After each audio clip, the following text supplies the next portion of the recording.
Segundo tramo de Entre Líneas. En el arranque, Nicolás decía, el presidente Mujica ha intentado en varios aspectos de la vida nacional intentar acuerdos, coordinar acciones con la oposición política, pero finalmente no ha tenido mayores éxitos. Patente única a nivel nacional, a nivel de la educación, por ejemplo, y se puede sumar dentro de algunas horas un nuevo capítulo, el de la megaminería, que se había dicho, hay un acuerdo, pero aparentemente puede haber algunas falencias. Nico. Sí, es así como decís, Alfredo, con bombos y platillos se había anunciado por parte del gobierno un entendimiento en el marco de la comisión multipartidaria que trabajó en la materia para sentar las bases para el desarrollo de la minería de gran porte. En la reunión del próximo lunes del directorio del Partido Nacional, el diputado Álvaro Delgado, quien integró el grupo de negociación con el gobierno, va a plantar muy firme su posición en el sentido de que si no se da respuesta, si no se da cabida a ciertos postulados, él no firma el acuerdo alcanzado. Es decir, lo que se anunció por un lado como un acuerdo global, como un acuerdo total, inclusive hasta dentro del Partido Nacional surgen ciertas diferencias, ¿no? Porque el diputado de Rocha, José Carlos Cardoso, sí de alguna manera había avalado todo lo acordado con el Ejecutivo. Bueno, el próximo lunes, en el marco del directorio del Partido Nacional y de la nueva sesión, todo esto que se mostraba como un entendimiento ya cerrado puede quedar por tierra. ¿Y cuáles son las condiciones que pone Delgado para apoyar este entendimiento? Bueno, en realidad hay varias cuestiones, ¿no? Hay varios puntos que Delgado objeta. Por un lado exige la realización de controles más profundos, la realización de auditorías externas, cuestiones económicas, algunas vinculadas al proceso de industrialización. Bueno, en fin, como decíamos, los planteos van a ser realizados el próximo lunes en el directorio. Allí se va a debatir internamente cuánto de la postura de Delgado el Partido Nacional toma como propia para plantearle nuevamente al gobierno. Pero desde ya la intención del diputado es, en caso de ni siquiera que el Partido Nacional lo acompañe, posicionarse muy fuerte y él como legislador y como integrante de la comisión no firmar el entendimiento. De todas maneras, desde el Poder Ejecutivo existe satisfacción por la forma en que se ha llegado hasta el cuento y creen que se va a poder firmar finalmente el convenio. El ministro Roberto Kramerman, de alguna manera conversando con nosotros entre semana, destacaba los avances logrados en el ámbito multipartidario, dijo que en la actualidad hay mejores condiciones para el desarrollo de esta actividad en el país y la idea del Ejecutivo ahora no está, ya como que quedó un poco atrás este acuerdo y se mantienen las bases, no hay una intención de volver a negociar. Lo que quiere el gobierno ahora es sentarse con los inversores privados, sobre todo con la empresa Aratirí, mostrarle la nueva hoja de ruta, mostrarle los documentos firmados con la oposición y ver cómo se posicionan, porque desde ya tienen conocimiento de que sobre todo en lo que tiene que ver con la materia tributaria y la mayor aportación de capital que tienen que desarrollar los empresarios, bueno, no está bien visto el acuerdo alcanzado y seguramente pueda surgir allí alguna discrepancia. Y lo que también quiere el gobierno es llegar a un acuerdo nacional a nivel de la educación pública. Por eso el presidente primero se reunió con los sindicatos docentes, dijo, o les pidió, mejor dicho, que había que intentar bajar los decibeles, y hoy se reunió con los líderes políticos. Un encuentro que además es a título de mayor cantidad, porque ya quedó definida una nueva reunión con el mismo grupo de políticos, con el presidente de la República.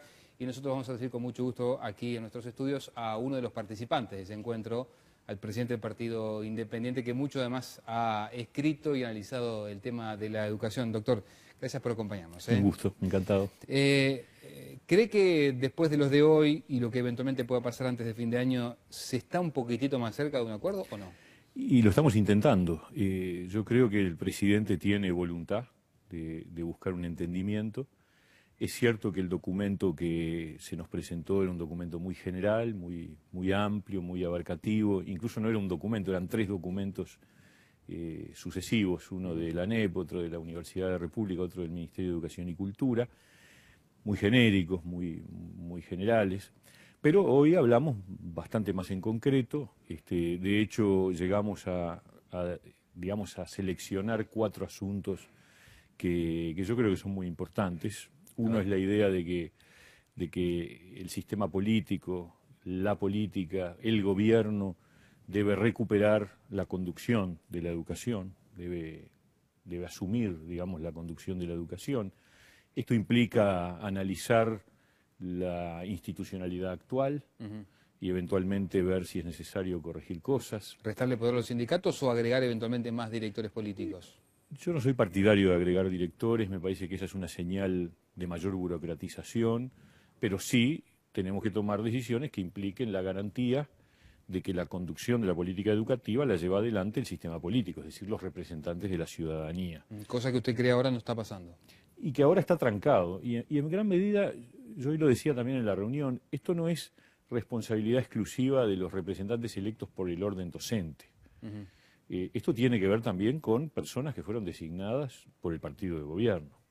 Es decir, los trancazos que tenemos hoy en el Consejo de Educación Secundaria no los propicia solamente el electo por el orden docente, sino que las dos personas designadas por el CODICEN a sugerencia del Poder Ejecutivo no están en sintonía con los cambios que se pretenden llevar adelante. ¿Se reclamaron entonces modificaciones concretamente en secundaria? Nosotros lo hemos hecho ya desde hace mucho tiempo y lo reiteramos hoy.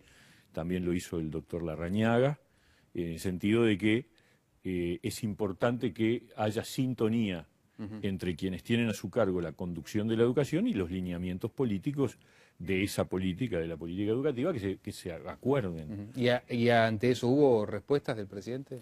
No, el presidente está en sintonía con la necesidad de explorar, no las fórmulas concretas, eso es una cosa que quedó seguramente para la próxima reunión. Se hablaron de cosas, está la iniciativa del Partido Colorado, en particular del doctor Bordaberry, esa de ampliar el número de integrantes.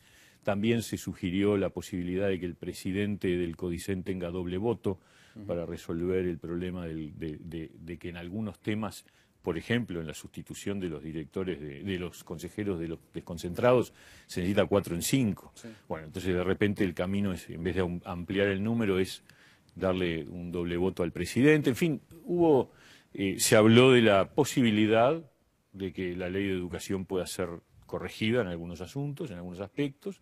No quiere decir esto que vaya a serlo, pero sí que es un camino posible. No se descartó esa alternativa. O sea que ahí hay un primer capítulo que es la conducción, el gobierno de la educación.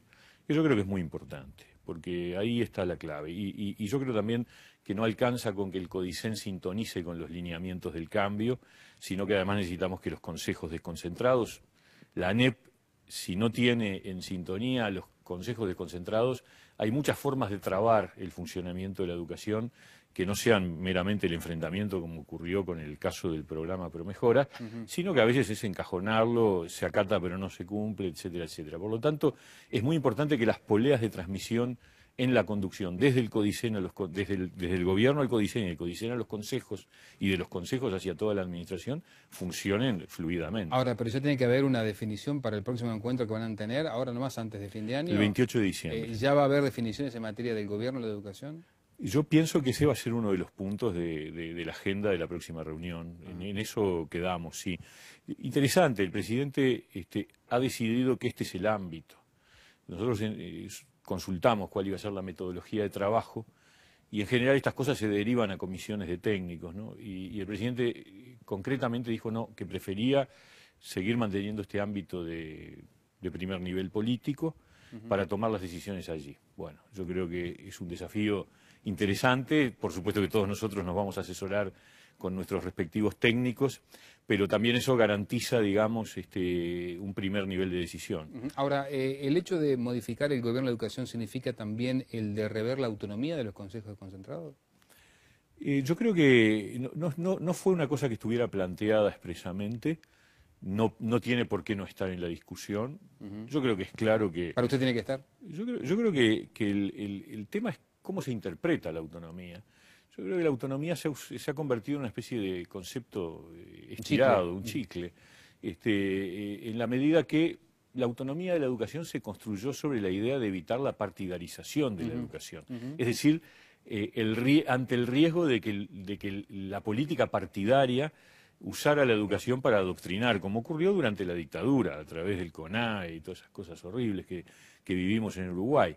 Pero eso no puede convertirse luego en una especie de coartada para que el sistema educativo sea una especie de coto de caza de los gremios docentes y que ellos sí se encarguen de dirigir. No ese es el sentido. No está planteado en ninguna norma del país, está planteado que sean las corporaciones las que dirijan la educación. Está bien, doctor, pero seguramente cuando ya hoy mismo, hoy de noche, estén por allí ahora cenando los diferentes dirigentes o representantes gremiales de los docentes, sido una bandera, una conquista que tuvieron los sindicatos, el de tener representación y tener capacidad de decisión en los organismos. Seguramente, si el sistema político va en esta dirección, se va a enfrentar duramente al corporativismo gremial. Yo creo que sí. Primero, una cosa son los dirigentes gremiales y otra cosa son los docentes. Yo creo que esto es cada vez más visible y va a ser cada vez más visible por una sencilla razón, porque la inmensa mayoría de los docentes debe tener muy claro que las circunstancias en las que están trabajando son muy negativas y que es imprescindible hacer un cambio en la educación en Uruguay. O sea que si uno le preguntara a todos los docentes uruguayos si quiere tener todas sus horas concentradas en un solo centro educativo, si quiere o prefiere mantenerse en un mismo centro educativo durante varios años, tener condiciones de infraestructura mejores, operar en un equipo junto con el director como una comunidad educativa, ensayando innovaciones pedagógicas, no tengo ninguna duda que la inmensa mayoría de los docentes preferiría esto. Entonces, ojo con la cuestión de a quién están, qué voz están dando, digamos, los que son hoy dirigentes gremiales. Bueno, pero hoy por hoy tienen esa legitimidad. Pero además es cierto que los que entraron al Codiceño, a los consejos de concentrados, lo hicieron por el orden, no por el gremio. Si bien fueron candidatos respaldados por el gremio, pero hoy uno ve que hay distintas formas de interpretar cuál es esa representación. Hay consejeros que asumieron dejando claro que no iban a ser representantes del gremio, sino que iban a actuar por conciencia propia. Y eso me parece que está muy bien. Por eso le digo, el tema no es principalmente, la culpa no hay que echársela de todo este problema que tenemos a la representación de los docentes en la conducción de la educación, porque los problemas de la educación son muy anteriores incluso a ello, ¿no? Ahora, los otros temas que tenemos, este del gobierno es muy importante y la posición que ha habido es que es el sistema político el que tiene que conducir la educación y de esa no nos vamos a bajar. Que los docentes participen está bien, que conduzcan está mal. Y yo creo que la clave acá es recuperar la idea de que esta es una política de Estado más, como la vivienda, como la salud, como la alimentación, etcétera, etcétera, ¿no? Le hago la última, doctor. Para usted, para el Partido Independiente, en definitiva, ¿este gobierno le da garantías de que un eventual acuerdo político nacional de educación efectivamente se cumple después? Bueno, obviamente nosotros creemos en la buena fe, por supuesto, del presidente, del ministro, y por eso estamos participando. Si creyéramos que no hubiera buena fe, no estaríamos. También digo, no estamos dispuestos a acordar grandes titulares, a acordar letreros generales. Nos parece fundamental llegar al caracú, llegar a las medidas concretas. Por eso esto es un primer paso que todos lo vemos como positivo, pero vamos a ver qué pasa en las siguientes reuniones y si realmente acordamos todas las cosas que son necesarias para empezar a revertir una situación dramática. Yo creo que si hay algo positivo que se ganó este año, si uno mira, fines del año pasado estábamos impactados con los resultados de las pruebas PISA. Bueno, un año después la opinión pública ha tomado conciencia y hoy reclama un cambio en la educación. El gobierno ha registrado que es necesaria una transformación, buena parte del sistema político y los docentes empiezan a reivindicar también eso. Es un cambio sustancial. Ahora, no está ganada la batalla, ¿no? Doctor, gracias por acompañarnos esta noche. Un gusto, encantado. Amigos, tenemos más. En instantes vamos a averiguar por qué por ahora están suspendidos los mega operativos de la policía. Enseguida volvemos.